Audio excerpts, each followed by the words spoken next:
આપણી સંકલ્પ ન્યૂઝ ચેનલને સબસ્ક્રાઇબ અને લાઇક કરો, બેલ આઇકન દબાવો જેથી આવનાર ન્યૂઝ અપડેટ્સની નોટિફિકેશન આપના મોબાઈલ પર સૌથી પહેલા પહોંચે.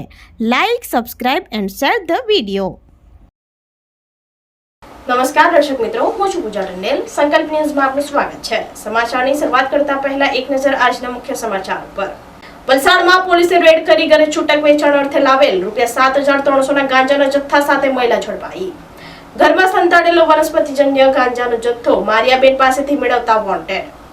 વલસાડ શહેરમાં નશીલા પદાર્થોના દૂષણને ડામવા માટે વલસાડ સિટી પોલીસ એક્શન મોડમાં આવી છે. પોલીસને મળેલ બાતમીના આધારે મુલ્લાવાડી વિસ્તારમાં આવેલા નાના તાઇવાડમાં રેડ કરી પોલીસે એક મહિલાને ગાંજાના જથ્થા સાથે ઝડપી પાડી છે. વલસાડ સિટી પોલીસની ટીમને બાતમી મળી હતી કે નાના તાઇવાડમાં રહેતી સુલતાન બીબી ઉર્ફે નાની ઇમ્તિયાઝ શેખ પોતાના ઘરમાં ગેરકાયદેસર રીતે ગાંજાનું વેચાણ કરે છે. આ માહિતીના આધારે પોલીસે વોચ ગોઠવી તેના રહેણાંક મકાનમાં ઓચિંતો છાપો માર્યો હતો. રેડ દરમિયાન પોલીસે ઘરની તલાશી લેતા પ્રથમ રૂમમાં આવેલા પેટી પલંગના ગાડલા નીચે સંતાડેલો વનસ્પતિજન્ય ગાંજાનો જથ્થો મળી આવ્યો હતો. વલસાડ સિટી પોલીસે સ્થળ ઉપરથી 0.146 કિલોગ્રામ ગાંજો જેની કિંમત ₹7,300 તથા વેચાણના રોકડા 100 મળી કુલ ₹7,400નો મુદ્દા માલ કબજે કર્યો હતો. પ્રાથમિક પૂછપરછમાં આરોપી સુલતાન બીબીએ કબૂલાત કરી હતી કે તે આ જથ્થો છૂટક વેચાણ માટે લાવી હતી અને આ માલ તેણે મારિયાબેન જેના પૂરા સરનામાની ખબર નથી નામની મહિલા પાસેથી મેળવ્યો હતો. પોલીસે સુલતાન બીબીની ધરપકડ કરી તેને ગાંજો પૂરો પાડનાર વોન્ટેડ આરોપી મારિયાબેનને ઝડપી પાડવા ચક્રો ગતિમાન કર્યા છે. બંને વિરુદ્ધ NDPS એક્ટ હેઠળ ગુનો નોંધી વધુ તપાસ હાથ ધરી છે.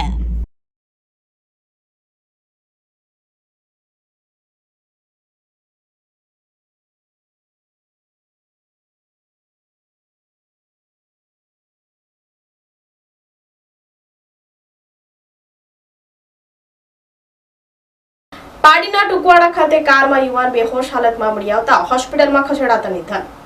38 વર્ષીય યુવાનને હાર્ટ એટેક આવ્યાનું અનુમાન.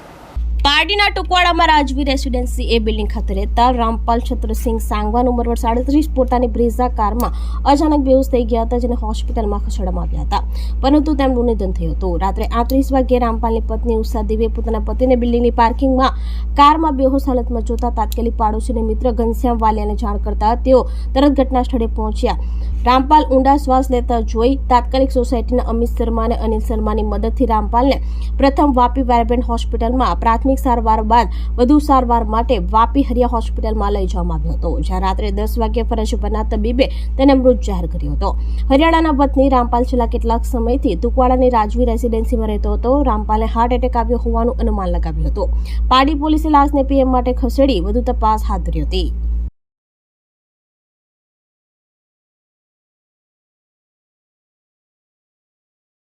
ધરમપુર શ્રીમદ રાજચંદ્ર આશ્રમ ખાતે રાજ્ય સરકારની 12મી વાર્ષિક ચિંતન શિબિર યોજાશે. વિવિધ ચર્ચા સત્રો થકી ગુજરાતના વિકાસનો રોડમેપ તૈયાર કરાશે. રાજ્ય સરકારની 12મી વાર્ષિક ચિંતન શિબિર વલસાડ જિલ્લા ખાતે યોજાશે. તારીખ 27 થી 29 નવેમ્બર સુધી ધરમપુર નજીક આવેલા શ્રીમદ રાજચંદ્ર આશ્રમ ખાતે ચિંતન શિબિર યોજાશે. ગુજરાત રાજ્યના મુખ્યમંત્રી ભૂપેન્દ્ર પટેલ અને રાજ્ય મંત્રીમંડળના સભ્યોને 242 ઉચ્ચ સનદી અધિકારીઓ શિબિરમાં જોડાશે. મુખ્યમંત્રી ભૂપેન્દ્ર પટેલના દિશા નિર્દેશમાં યોજાઈ રહેલી આ શિબિરમાં વિવિધ ચર્ચા સત્રો થકી ગુજરાતના વિકાસના રોડમેપ તૈયાર કરવામાં આવશે. વર્ષ 2024-25ના ઉત્કૃષ્ટ કલેક્ટરો અને જિલ્લા વિકાસ અધિકારીઓને કર્મયોગી પુરસ્કાર પણ એનાયત કરવામાં આવશે.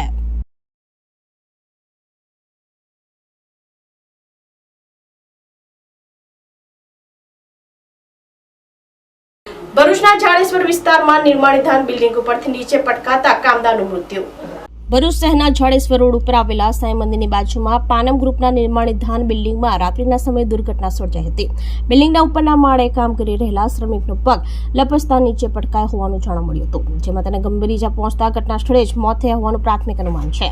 ઘટનાની જાણ થતાં સી ડિવિઝન પોલીસ તાત્કાલિક ઘટના સ્થળે દોડી આવી હતી.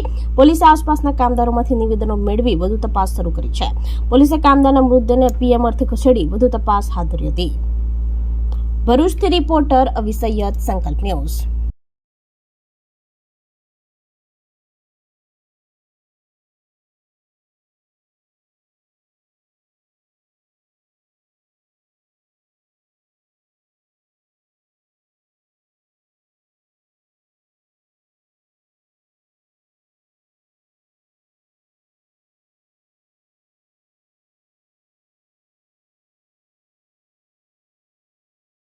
બાદ આજના સમાચારો નવા સમાચારો સાથે કાલે ફરી મળીશું. નમસ્કાર.